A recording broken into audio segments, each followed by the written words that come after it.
आप देख रहे हैं न्यूज हिमाचल लाइव।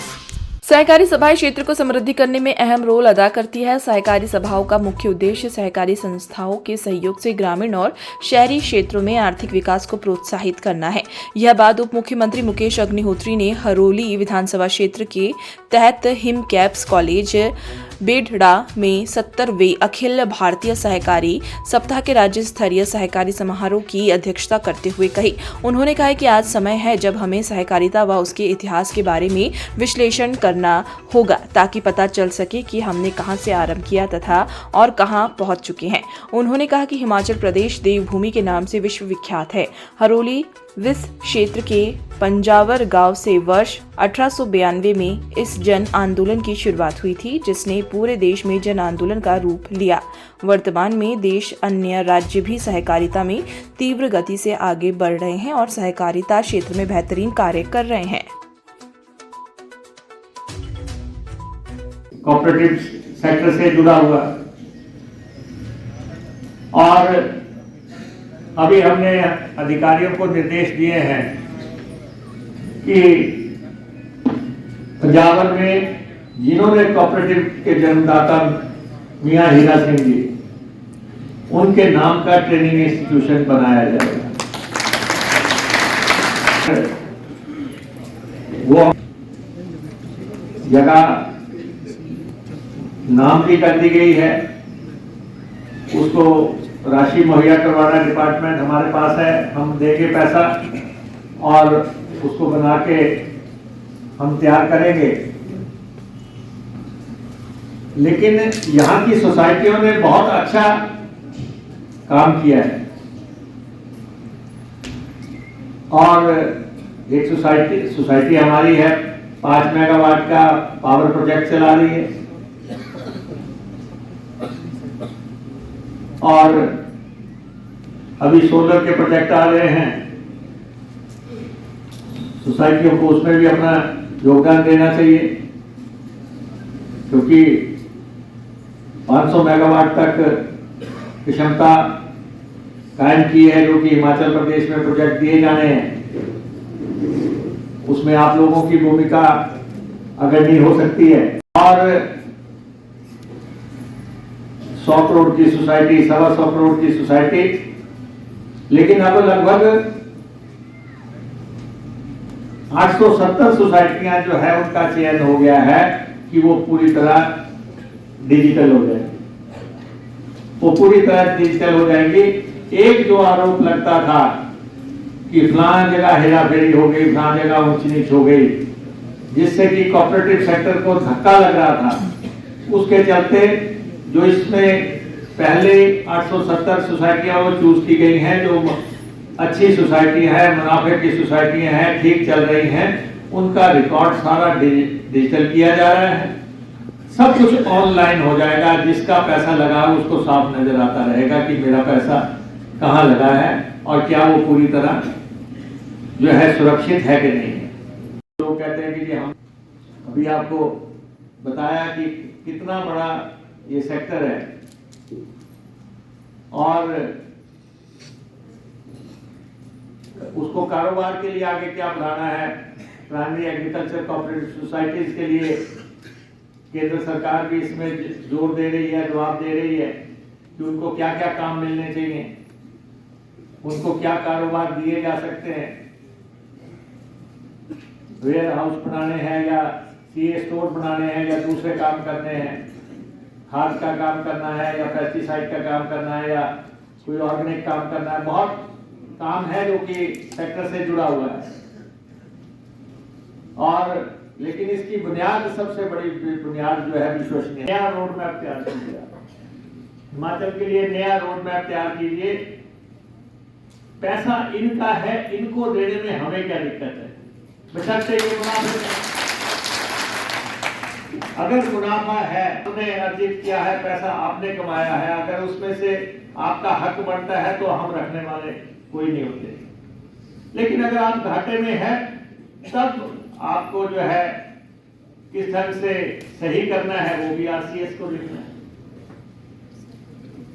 तो इसलिए जो इनके मसले हैं, जो मामले हैं, आज भी इन्होंने मांग पत्र दिया है, मैं सारा आरसीएस साहब को दे दूंगा, आप इसका पुनर्निरीक्षण कर लें और एक बेहतरीन तालमेल कोऑपरेटिव सेक्टर और सरकार के बीच में कायम हो। हिंदुस्तान में जो सहकारिता की जननी है वो ऊना है। पूरे हिंदुस्तान को जिसने रास्ता दिखाया वो ऊना ज़िला के पंजावर में पहली सोसाइटी बनी और उस भूमि पे, उस देव भूमि पे हम आज सहकारिता का ये दिवस मना रहे हैं और सहकारिता को आगे बढ़ाने का संकल्प ले रहे हैं। आप अगर सहकारिता को देखें पूरे देश में, आज इसमें कोई दो राय नहीं है, बहुत राज्य सहकारिता के चैम्पियन हैं और जिन्होंने सहकारी क्षेत्र में बहुत बढ़िया काम किया है और वो क्लेम भी करते हैं कि सहकारिता उनके वहाँ से शुरू हुई, लेकिन ये हकीकत है कि सहकारिता की जन्मभूमि जो है वो ऊना ज़िला का हरोली विधानसभा का पंजावर क्षेत्र है और मियाँ हीरा सिंह जी ने ये पहले पौध लगाई थी। पहला जो 1892 में जो है शुरुआत उन्होंने यहाँ से की और उसके बाद सोसाइटी रजिस्टर हुई और यहाँ पे हम इसलिए इसका मना रहे हैं हिम कैप्स के इस प्रांगण में। जो ये इंस्टीट्यूशन है ये पूरी तरह कोऑपरेटिव सेक्टर को समर्पित है और कोऑपरेटिव सेक्टर में पहली दफ़ा हिमाचल प्रदेश में कोऑपरेटर्स बैठे और उन्होंने एक सोच बनाई, सोसाइटियों ने उसमें योगदान दिया और जितने भी हमारे कोऑपरेटर्स हैं उन्होंने जो ये बुनियाद रखी है ये रही दुनिया तक चलेगी। और यहाँ पे पहले उन्होंने लॉ कॉलेज की प्लानिंग की और बहुत सक्सेसफुली जो है लॉ कॉलेज को लॉन्च करने के बाद उन्होंने यहाँ पे नर्सिंग कॉलेज को लॉन्च किया। तो दो कॉलेजेस बड़े सक्सेसफुल तरीके से कोऑपरेटिव सेक्टर में लॉन्च किए गए और आज इस संस्थान से निकले हुए वकील हैं। इस संस्थान से निकले हुए वकील आपको शिमला में मिलेंगे, हाई कोर्ट में मिलेंगे, सुप्रीम कोर्ट में मिलेंगे और इवन जजेस भी जो है यहाँ से निकल के बच्चे बनने शुरू हुए हैं। तो एक बहुत शानदार सफ़र ये संस्थान तय कर रहा है जिस पे कि सब कॉपरेटर्स को फ़ख्र होना चाहिए। और उसके बाद नर्सिंग में भी नए आयाम स्थापित हो रहे हैं और हमारे जितने भी हॉस्पिटल्स हैं, बड़े नामी अस्पताल हैं इस देश के, वहाँ पे हमारे बच्चे जो हैं वहाँ नर्सिस हमारी जा रही हैं। और उसके बाद अब इसकी एक्सपेंशन को लेकर डिस्कशंस चल रही हैं कि हमने कैसे इसको आगे बढ़ाना है। तो ये संस्थान जो है पूरी तरह सहकारिता को समर्पित है, इसलिए हम आज यहाँ पे इसका आयोजन कर रहे हैं।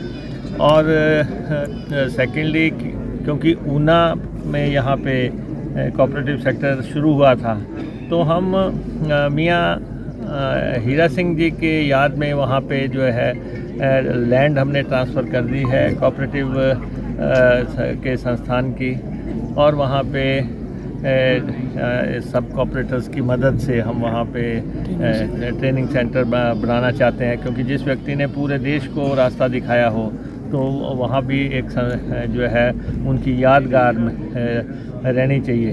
तो दूसरा ये है कोऑपरेटिव सेक्टर में हिमाचल प्रदेश में भुट्टी वीवर्स जैसे संस्थाएं हैं जिन्होंने पूरा नाम कमा दिया देश दुनिया में। आज जहाँ भी नाम आता है कि हिमाचल की शॉल अर्पित करनी है, हिमाचल की टोपी देनी है और एक क्वालिटी मेंटेन करके तो उन्होंने उस संस्थान को कामयाब किया। ऐसे बहुत अनेकों जगहें आपको मिलेंगी जहां हमारी सोसाइटीज़ ने अच्छा काम किया है। तो उसको मद्देनज़र रखते हुए आज हम यहाँ पे आयोजन कर रहे हैं और रोड मैप बनाएंगे हम कि RCS हमारे यहाँ पे आए हुए हैं, उनके साथ डिस्कस करके और अन्य ऑफिसर्स के साथ कि हमने कोऑपरेटिव मूवमेंट पहले आप देखते हैं कि कई राज्यों में लोग मंत्री नहीं बनना चाहते, क्योंकि वो जो है कोऑपरेटिव संस्थाएं इतनी व्यापक बड़ी हो गई हैं कि वो चाहते हैं कि उनको उन संस्थाओं का चेयरमैन बनाया जाए। गुजरात में बहुत अच्छी सोसाइटीज़ हैं और उसके बाद महाराष्ट्र में बहुत बड़ा इस सेक्टर में काम है। तो हम हिमाचल में कोऑपरेटिव सेक्टर को पुनर्बहाल करके उसको आगे ले जाके हम पहले लोग इस बात पे फ़ख्र करते थे कि हम कोऑपरेटर हैं। कोई भी आदमी बताता था, वो कहता था कि जी मैं सहकारिता की जननी मैं वहाँ से निकला हुआ प्रोडक्ट हूँ।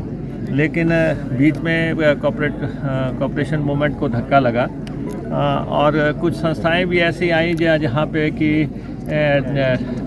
जिससे कि लोगों का कोऑपरेटिव के प्रति विश्वास में कमी आई है। लेकिन उन सब को संवार के हम नई शुरुआत करना चाहते हैं, नई डिस्कशंस करना चाहते हैं पूरे प्रदेश के कोऑपरेटर से, पूरे देश में जो हो रहा है उन सब को देख के।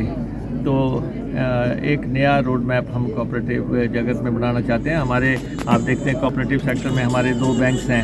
हमारा Kangra central cooperative bank Himachal Pradesh की विकास का एक आधार है और बहुत अच्छा काम किया है।